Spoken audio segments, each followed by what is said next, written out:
todas, a todos.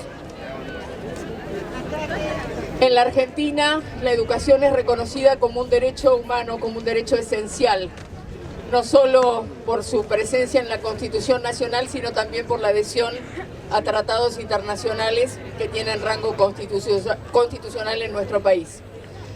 Como ustedes saben, y algo de eso nos convoca hoy acá, las políticas de ajustes del gobierno nacional de Javier Milei y de los socios que ha venido cosechando desde que llegó al poder son violatorias de derechos humanos esenciales. Recortan la posibilidad de que los jubilados tengan incrementos miserables en sus haberes ya de por sí deplorables. Recortan ahora o intentan recortar la posibilidad del acceso a la educación universitaria libre y gratuita. Y entre otros recortes, estamos observando cada vez más cómo se cercena el acceso de argentinas y argentinos a derechos esenciales. Esta actividad, que ha sido convocada por estudiantes, por trabajadoras y por trabajadores de la educación, por trabajadoras y trabajadoras de todos los gremios, nuclea a una cantidad de gente que nos sorprende y que nos alegra. Sin duda esperamos que sean muchas y muchos más los que estén aún en su casa pensando en esto de la educación como un derecho esencial. A continuación van a hacer lectura Pilar Suels y Priscila Almirón, Pilar del Centro de Estudiantes 167 y Priscila del Instituto 33.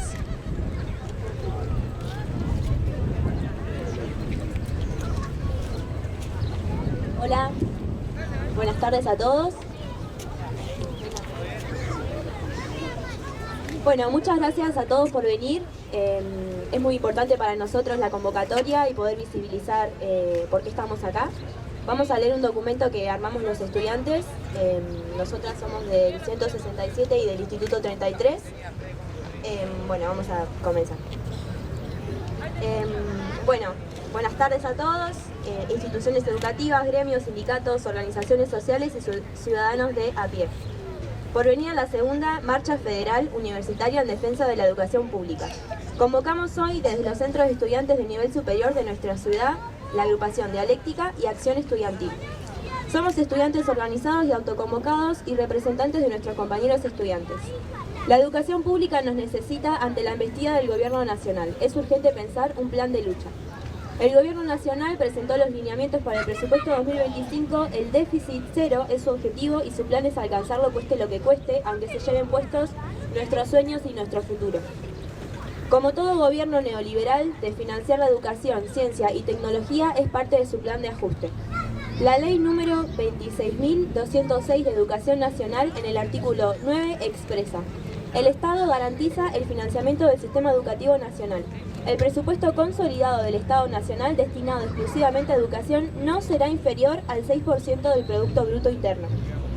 En los lineamientos para el presupuesto 2025, el artículo 27 dice: suspéndase para el ejercicio 2025 el cumplimiento del artículo 9. En este mismo artículo también se suspenden sus modificatorias y dentro de ello entra el artículo 52 de la ley 26.058 de Educación Técnico-Profesional.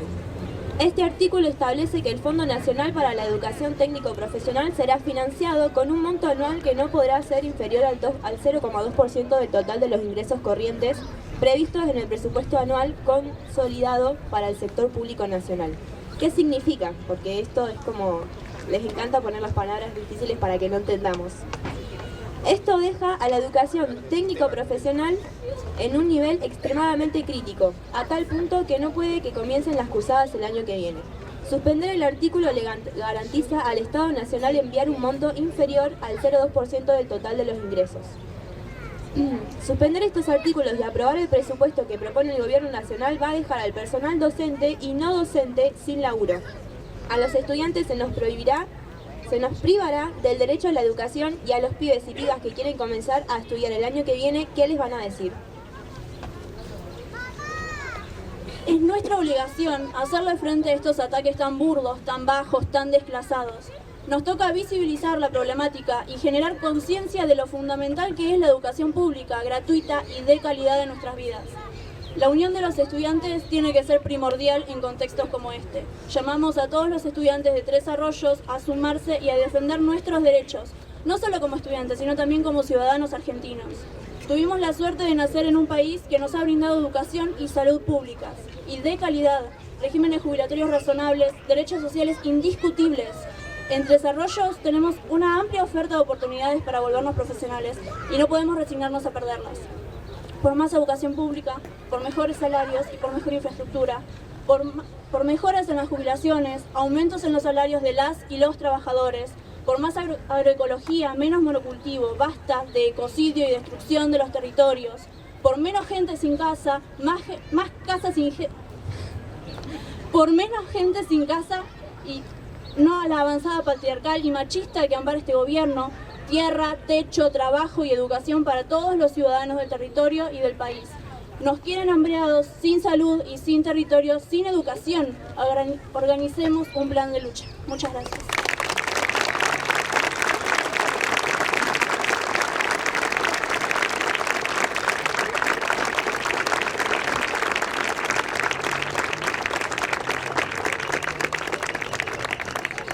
Va a hablar ahora la secretaria general de SUTEBA, Gabriela Irigoyen. Bueno, buenas tardes a todos. Es una gran alegría para nosotros que haya tanta gente. La verdad que está buenísimo que estemos todos acá. Es un gran orgullo también poder haber convocado y trabajado junto a los alumnos del instituto, a todos, a los centros de estudiantes que se hayan movilizado. Es muy importante. Este paro que se convoca hoy, esta gran marcha federal, que hoy estamos nosotros acá, pero hay muchos compañeros y compañeras que viajaron y que se sumaron a ese gran colectivo que está allá en Buenos Aires.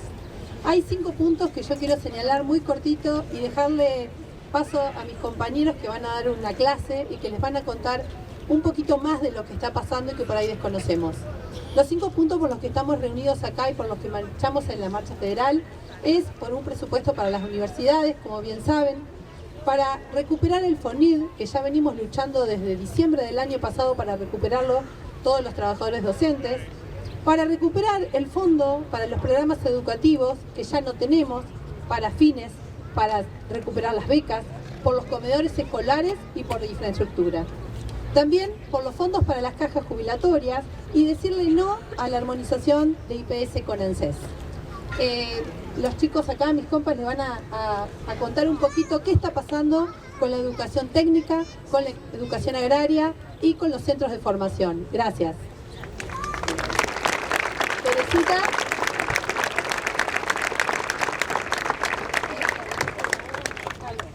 ¿Más? Todo lo más que estudias.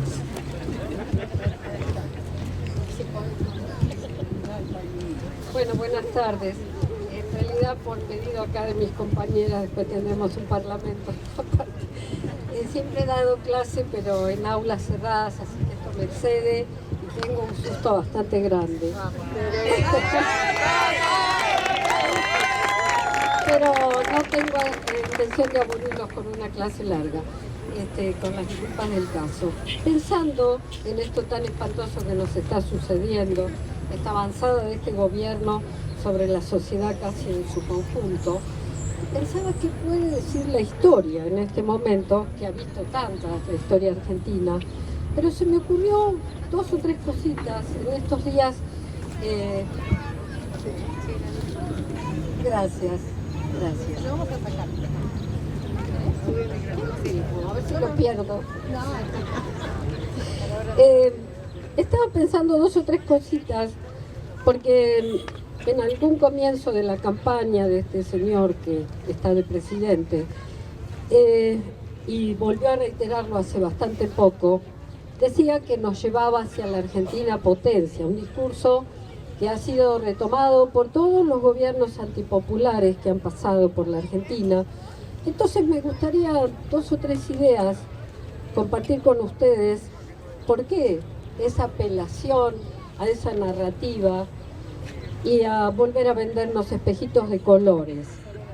Este periodo, que posiblemente recuerden es más o menos el último cuarto del siglo XIX, cuando dicen vamos hacia 100 años atrás, como a una época dorada, es una época en la que la decisión de las clases políticas de ese momento nos insertan en el sistema mundial de división internacional del trabajo, ya en un cuadro de dependencia como productores de materias primas y como importadores de tecnología y de industria y capitales, una película que después se repitió tanto, y nos encorsetaron en un esquema de dependencia. Parece que esto es lo que este presidente admira. Sí, hubo un boom cerealero en esa etapa, primero los cereales y las carnes, con estadísticas terribles, algo así como que se pasó de 200.000 toneladas a no sé cuántos millones, y qué bárbaro. Ahora nos tenemos que preguntar a dónde fueron a parar esas ganancias.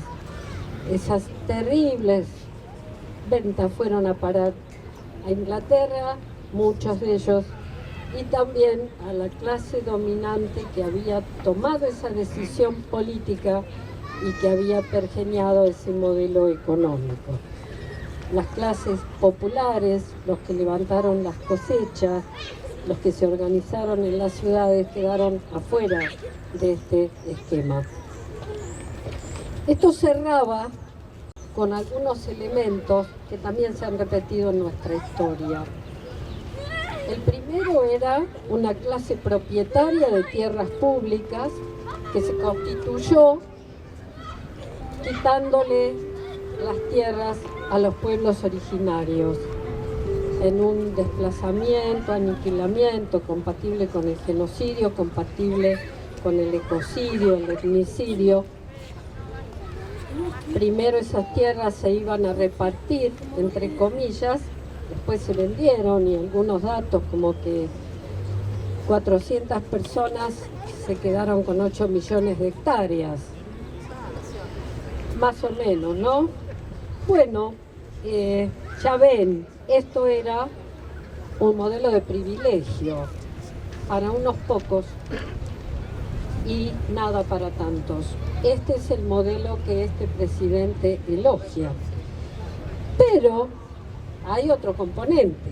Esto se completaba con un modelo político cerrado, un sistema que no tenía apertura, de unos muy pocos, que podemos decirle fracción oligárquica de la burguesía, algo así, en un régimen oligárquico conservador.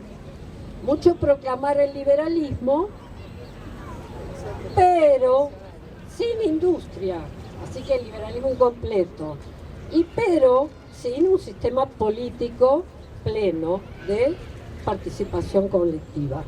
Esto no llegaba ni en el mejor de los casos a una república ficta que tenía las instituciones, pero que no funcionaban. Y en realidad con un sistema de elecciones donde el presidente saliente recomendaba al próximo. No se parece mucho a una democracia eso. Y se completaba con la máquina electoral, el fraude, con personajes como el Mosquito, que andaban por ahí juntando libretas en los campos, y esos eran los votos. Bueno, obstaculizaron sistemáticamente la apertura democrática. Es un sistema de privilegios y eso es la casta. Así que miremos bien cuando nos hablen, previo a las elecciones, el uso de las palabras. Esa era la verdadera casta. Y faltaba otro componente más en todo esto. Bueno, como desconfiaban de los gauchos, de los pueblos originarios, con una visión positivista, de una filosofía positivista, que no quería nada de lo nuestro y que todo el modelo era para afuera, en lo cultural Francia, en lo económico Inglaterra, y así vamos. Bueno, trajeron a los inmigrantes. Los inmigrantes que estaban en una situación complicada en Europa vinieron, y vinieron masivamente, y fue una era aluvial. La Argentina pasó del censo de 1869 de 200.000 personas a 8 millones en el censo de 1914. Imagínense ustedes la convulsión que significó este aumento. Es sideral, la sociedad en movimiento se revoluciona y lo que fue pensado para un lugar chiquito de unos pocos, los notables, controlando la economía y la política, se empezó a complicar. Estos inmigrantes trajeron ideas del otro continente y acá fueron gestándose. Tempranamente fuimos pioneros en la formación de gremios, en las entidades de socorro mutuo, en la formación de sindicatos, en la formación de partidos políticos. Tenemos el orgullo de decir que tempranamente esas organizaciones funcionaron en Argentina. El gobierno restrictivo y conservador hacía como este gobierno miraba para otro lado cuando encontraba el enojo popular. La época, ese cuarto de siglo que les digo, fue de movilizaciones impresionantes. Huelgas y movilizaciones, les hablo de 70.000 personas, donde se está realizando en este momento, donde está el palco de la protesta en Buenos Aires, que es la Plaza Mariano Moreno. Era una de las plazas que los anarquistas genuinos, no este discurso del anarquismo de ahora que habla este señor, el anarquismo, el socialismo, elegían como plaza para sus movilizaciones. Bueno, costó mucha sangre porque ¿cuál fue la respuesta del gobierno a todo, a este cuestionamiento, a la restricción política, a las condiciones de vida malas, a las condiciones laborales malas, al acceso a la vivienda, a la salud? Bueno, la respuesta fue la misma que ahora: represión. Tenemos la triste experiencia de tener la ley de residencia del año 1902 que arrojaba, devolvía del país a los inmigrantes que eran encontrados en la protesta social. Esto ustedes piensen que habían venido con los últimos centavos, devolverlos a su país donde venían de la miseria, era el final. No conforme con esa ley de residencia, sancionaron otra de seguridad social, de defensa social, cualquier parecido con la realidad. ¿Cuántas tenemos? No es pura coincidencia. Tenemos una ministra especialista en gestar y ver si puede hacer leyes con todo esto. Pero bueno, los pueblos vencen. Creo que esa es la más bonita de las historias. Aprovechando la crisis económica del 90, toda la movilización fue avanzando y se llegó a la formación de partidos políticos y no les quedó otra que dar apertura al sistema político. Quiero dejar esto con otra cuestión. En este periodo de tantas sombras y algunas pocas luces, porque se hicieron obras muy bonitas, pero eran obras que no estaban destinadas a las mayorías. Nadie duda que el Teatro Colón es muy bonito, pero no se hizo para que el pueblo paseara por el Teatro Colón. En esa misma época se sanciona la gloriosa Ley de Educación Común de 1420. Parece que este presidente no se enteró de eso porque elogia esta etapa y desfinancia la educación pública. Esa ley fue orgullo y punto de partida de todas las luchas en defensa de la educación pública y en defensa de la democratización general de la educación, porque después hubo que pelear por sacar de la CELIT la educación secundaria, la terciaria, la universitaria. Tenemos también una gloriosa reforma universitaria que es modelo y se estudia en muchos lugares del mundo porque también es temprana. Y aquí llegamos. seguimos peleando. No vamos a resignar la defensa de la educación pública, porque la defensa de la educación pública es nuestro futuro, el único tal vez. Muchas gracias.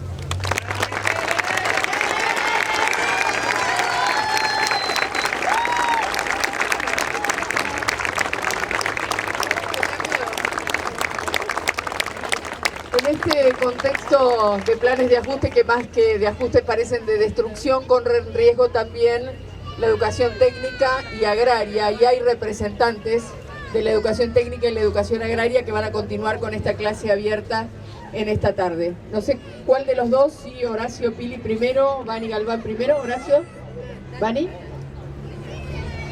Hola, bueno, mi aporte va a ser mucho más breve que el de Tere. La verdad que gracias, profe, por seguir acompañando el camino. Mi nombre es Vanina Galván. Hoy vengo a hablar en nombre de la educación agraria en el marco de la educación técnico-profesional en nuestro distrito.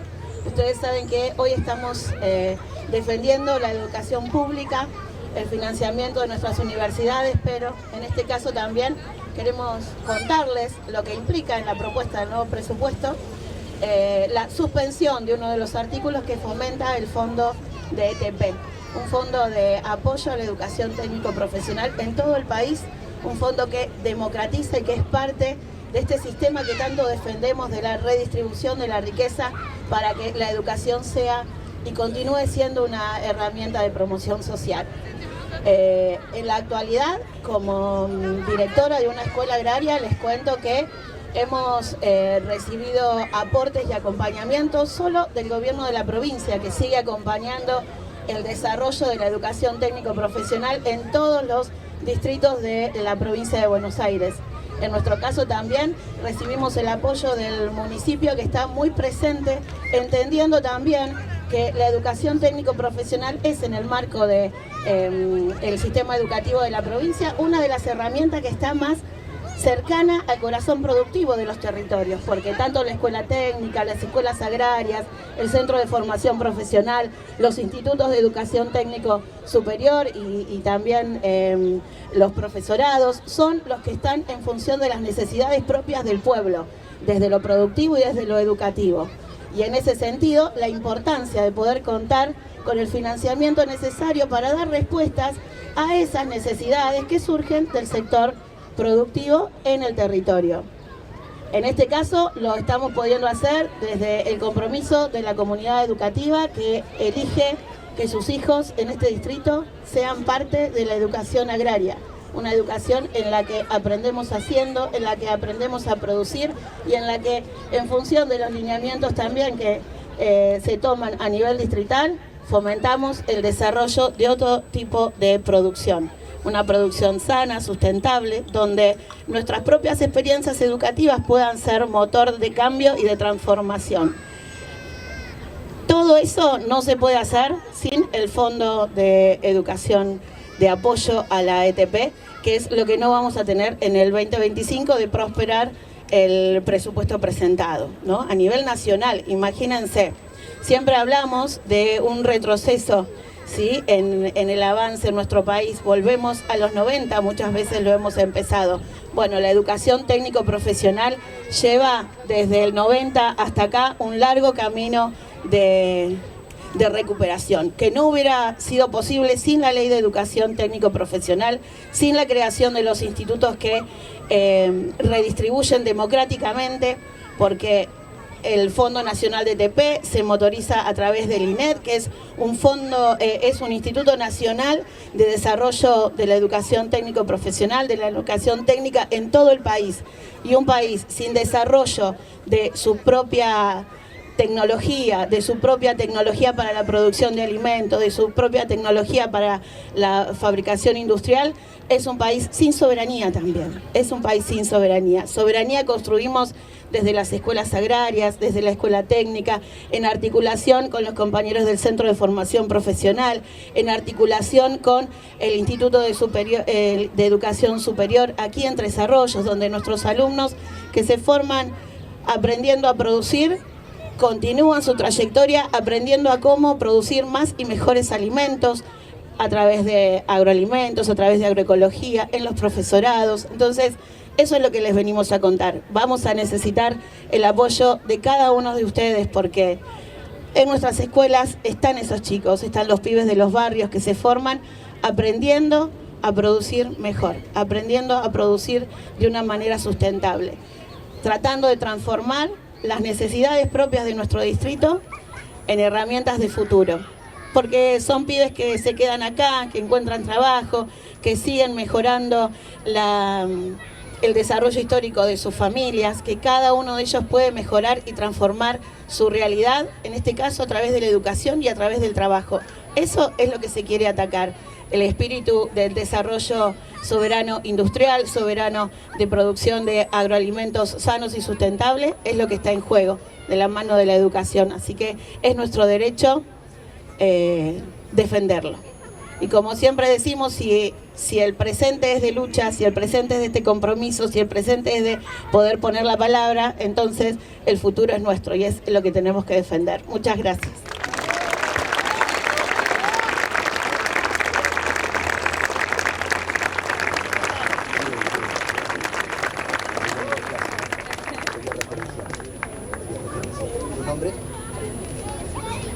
Buenas tardes a todas y a todos. En nombre del convenio Centro de Formación Laboral 401 y CGT Regional, queremos suscribir todas y cada una de las palabras de los compañeros preopinantes. Solo queda para agregar que este espanto que se llama Milei no es una casualidad. Como le decía, como bien comentaba en la clase, una buena clase de historia, compañera, ahí está la fuente de la verdad. A todo lo que se habló de la historia, hay que agregar que los estados subsidiarios que tuvimos desde el año 1884 hasta el colapso del año 29, que después surgen los estados benefactores, donde acá emerge el peronismo, totalmente destruidos por posteriores golpes militares, pasó desapercibido en el año 60 un DNU que le daba la potestad a la educación privada de darse sus propios diseños curriculares, otorgándole una posición de dominio sobre la educación pública. Después vinieron la noche de los bastones largos, que expulsamos todas las mentes brillantes. Enrique Dussel, Rodolfo Kusch, Eduardo Mallea y otros tantos. Vaciamos de contenido cultural a las universidades. Después subimos de sufrir el operativo Claridad durante el proceso, donde nos infiltraron, nos persiguieron, nos detuvieron, nos torturaron, nos mataron y nos desaparecieron. Cantidad de compañeros.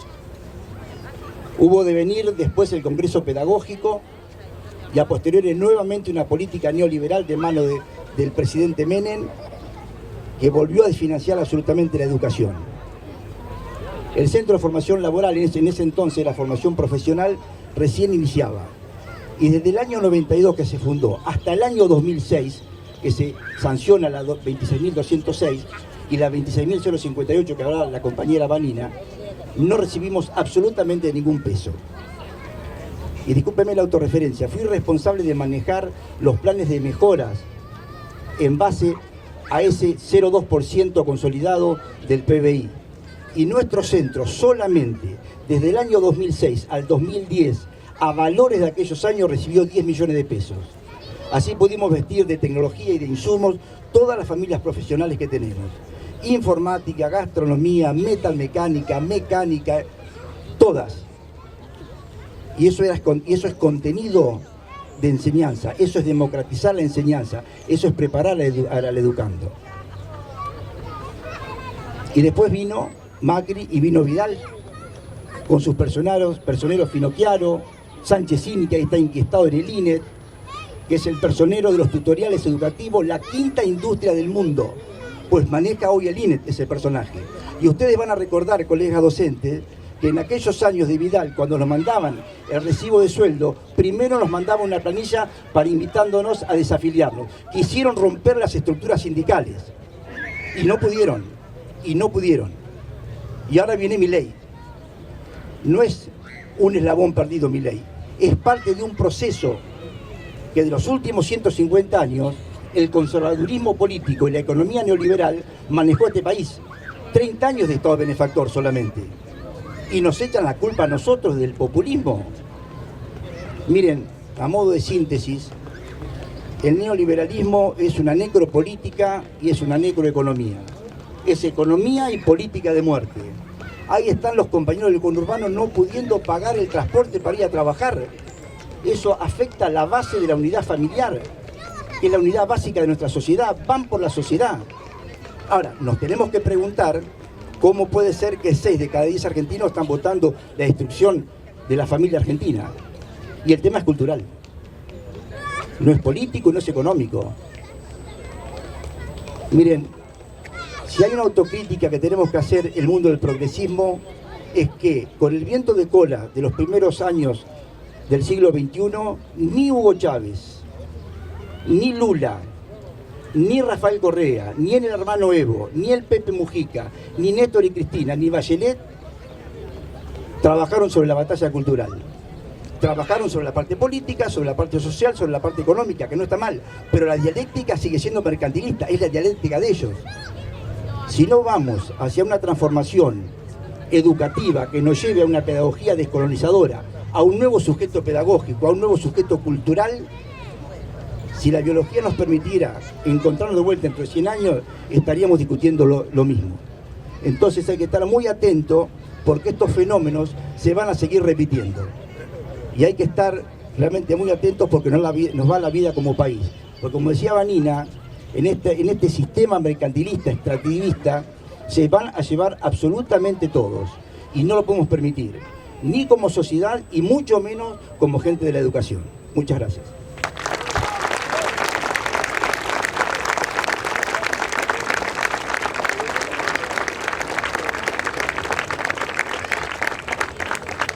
Bueno, creo que todas nosotras, todos nosotros sabemos bien del impacto de la educación en la movilidad social, en la familia.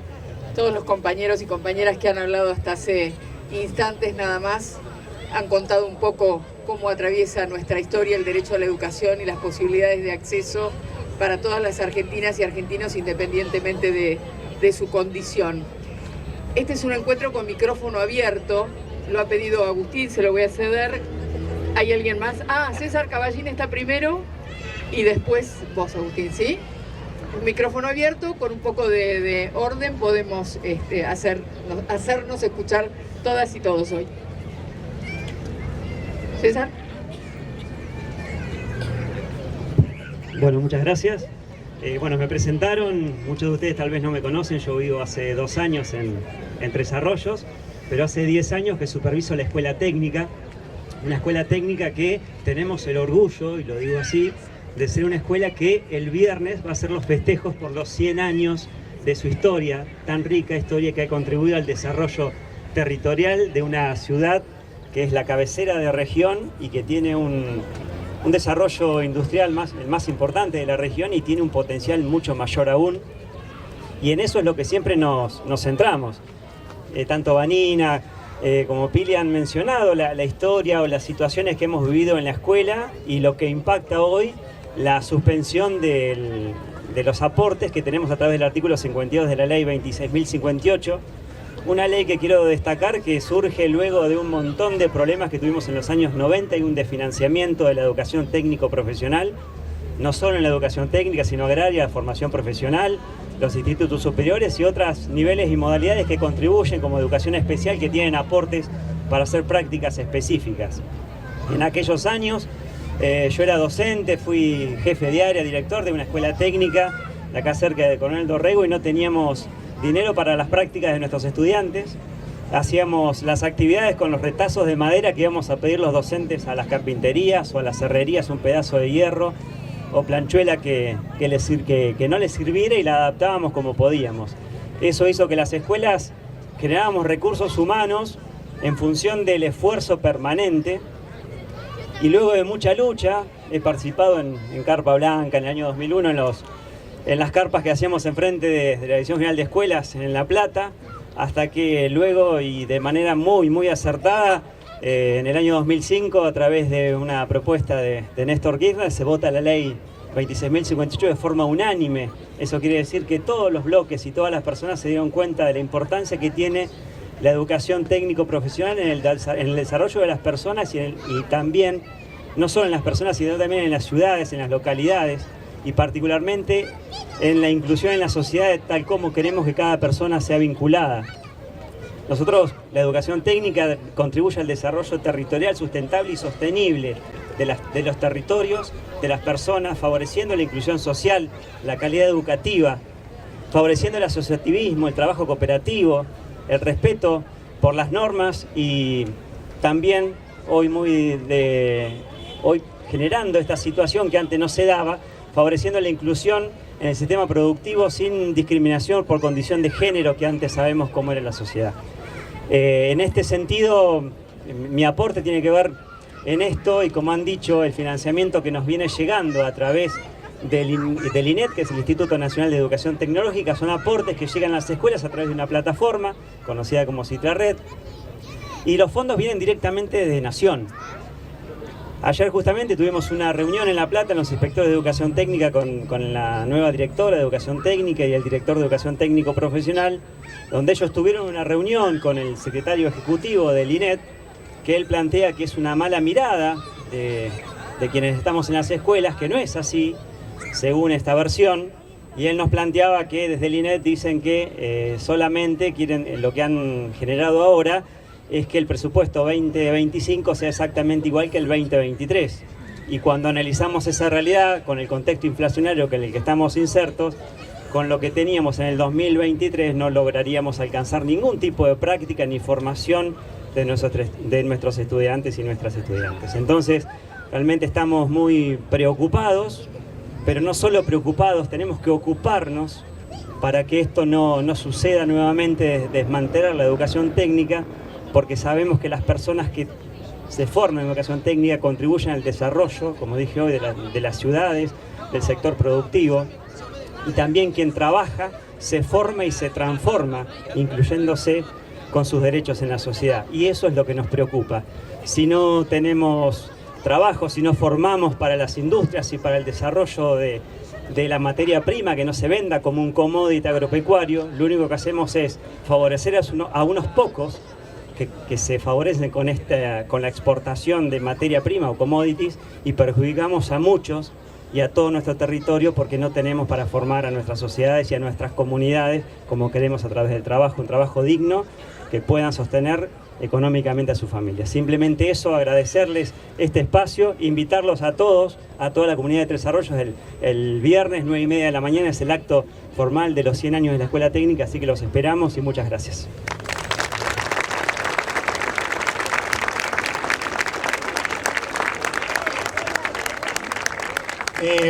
Hola, buenas tardes.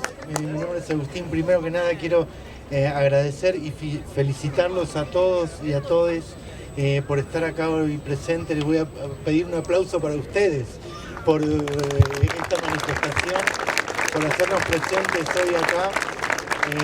Creo que es nuestra forma de participar y algo que este gobierno no entiende, y son ellos los que no la ven.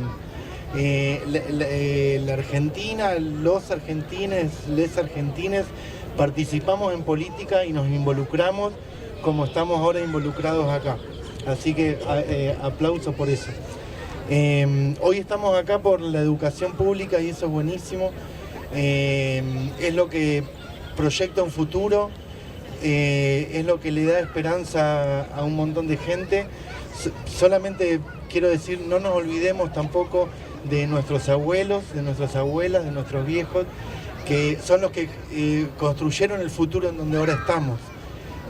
No nos olvidemos de los chicos, de las chicas, de los niños, de las niñas, de los comedores, de la salud.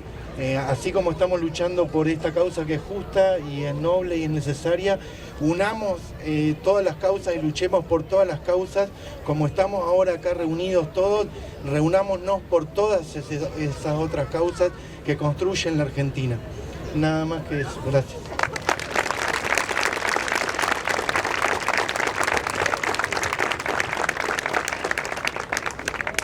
Luego las compañeras de Encuentro Indígena. ¿Vos primero? ¿Sí?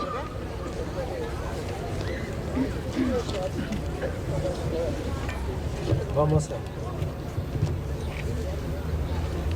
Bueno, buenas tardes a todos. Yo les traigo las palabras de Rubén Carabajal, secretario general de CGT. Y dice así: hoy nos reunimos para expresar nuestra profunda preocupación y rechazo al desfinanciamiento de nuestras universidades y centros de formación. Esta decisión no solo afecta a la educación superior, sino también compromete el futuro de nuestra sociedad. La educación es un pilar fundamental para el desarrollo y el progreso de cualquier país. Las universidades y centros de formación son los espacios donde se fomenta la investigación, la innovación y la formación de líderes y profesionales capaces de enfrentar los desafíos del siglo XXI. El financiamiento de estas instituciones limita el acceso a la educación de calidad para miles de jóvenes, compromete la investigación y el desarrollo científico, afecta la calidad de la enseñanza y la formación de profesionales, pone en riesgo la autonomía y la independencia de las instituciones educativas. No podemos permitir que la falta de inversión en educación condenen a nuestras futuras generaciones a una vida de limitaciones y oportunidades reducidas. Exigimos un aumento significativo en la inversión en educación superior, un compromiso real con la calidad y la equidad en educación, la protección de la autonomía y la independencia de las universidades y centros de formación. No es solo una cuestión económica, es una cuestión de justicia social y de futuro. La educación es un derecho fundamental que debe ser protegido y promovido. Unamos nuestras voces para defender la educación y el futuro de nuestras generaciones, no al desfinanciamiento de las universidades y centros de formación, sí a una educación de calidad y accesible para todos. Rubén Carabajal, secretario general, CGT Regional Tres Arroyos.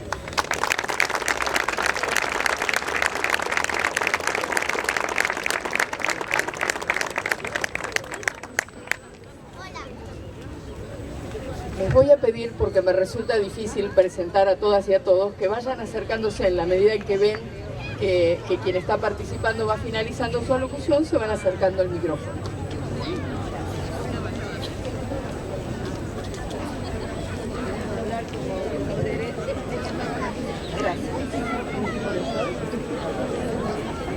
Bueno, al encuentro indígena le toca la tarea de descubrir para el conocimiento general. Digo que a Encuentro Indígena le toca la tarea de descubrir, de traer para el conocimiento general historias que no se ven por televisión ni se escuchan por radio, generalmente, salvo alguna honrosa excepción. Es honra y defensa de la educación pública conocer y hacer conocer la realidad. Asociación Encuentro Indígena participa denunciando que los pueblos originarios de nuestro país vienen siendo severamente dañados en toda la extensión del territorio. Vemos como caso emblemático el juicio realizado los días 26, 27 y 30 del mes próximo pasado. Este juicio no fue público y se hizo con medidas excepcionales de seguridad en la sede de Gendarmería Nacional de Bariloche. Una farsa ilegal, plena de racismo estructural, en expresión de Orlando Carriqueo.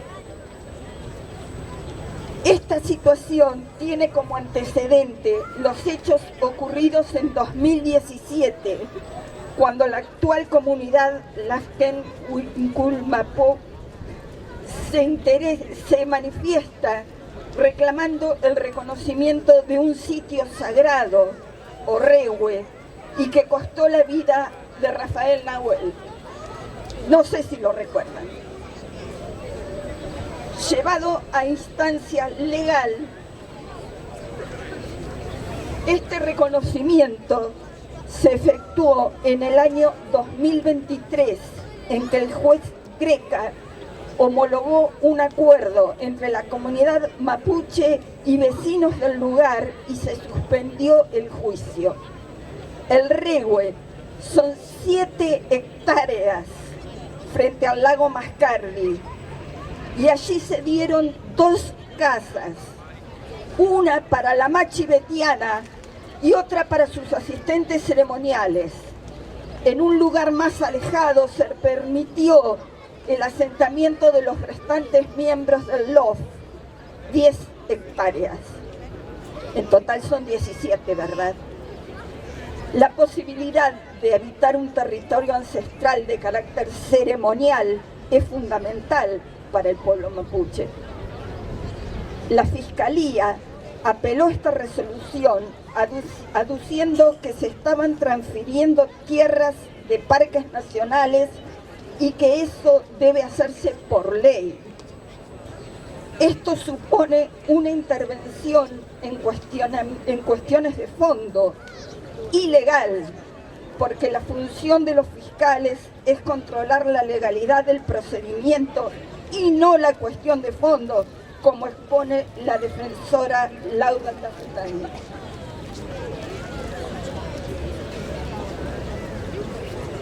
El LOF, Lauken Unculum Mapú, reconoció mediante un cuidadoso protocolo a la machi betiana y al Rehue que no es un lugar elegido al azar, sino un predio reconocido en 1998 por una machi de Chile, y el reconocimiento de la machi aquí es excepcional, algo que no había ocurrido en 60 años. Una machi es una sanadora física y psicológica y espiritual que trasciende por su rol al LOF. Por lo demás, hay suficientes referencias de comunidades mapuches a ambos lados de la cordillera desde el tiempo de la conquista española. Los actuales estados nacionales se construyeron sobre territorios y naciones preexistentes. En 2017, desde el ex Hotel Mascardi, saqueado por su propio personal, se incendió la ruca de la casa de la machi betiana con una molotov. No estaba en juego la propiedad de la tierra, sino la presencia mapuche que atentaba contra los intereses comerciales de la Asociación de Vecinos de Mascardi, muchos de los cuales integraban una poderosa organización de empresas turísticas e inmobiliarias con un estudio jurídico ad hoc para defender sus negocios y que fueron incorporados como parte interesada en este juicio. La organización se llama Consenso Bariloche. Estas personas adjudican al LOF acciones violentas, pero de ninguno de los imputados en la causa lo es por ese delito. La realidad es que el LOF fue el primer violentado y que inició las marchas más duras en 2020, sin desenlaces violentos. No se registran conflictos con el LOF. La asociación, en cambio, incitaba a los ciudadanos a marchar armados, provocando miedo entre ellos. Orlando Carriqueo considera al respecto que se vuelve atrás por un tiempo, pero está la instancia internacional donde ningún Estado puede ganar. Tienen que devolver las tierras. La democracia no es solo votar, es además respetar que los derechos humanos tengan vigencia, que haya derecho a la protesta. Esto se enseña en las escuelas públicas y nada de esto se está cumpliendo. A los poderosos extranjeros se le conceden miles de hectáreas en zonas de frontera, que es ilegal. Pero por 17 hectáreas a nuestros paisanos, los indios, se los puede encarcelar, torturar y hasta matar, y también a sus niños y niñas. Esta es la sentencia decretada y firmada de antemano. A Marta Luciana Jaramillo, María Isabel Nahuel, Romina Rosas y Maura Suelen Tapia, 2 años por usurpación. A Jessica Bonefoy, 2 años por usurpación y lesiones leves. A Joana Colhuán y Gonzalo Fabián Coña, 2 años y 6 meses por usurpación y atentado a la autoridad, medidas estas de aplicación en suspenso. A la machi betiana, dado que en 2017 era menor de edad, no se le imputó, pero tampoco se la dejó declarar como testigo. El motivo de la resolución es imponer una pena para anular como existente a estos hermanos, acallados. No lo lograrán. La justicia es lenta, pero viene, y de la mano de la educación pública.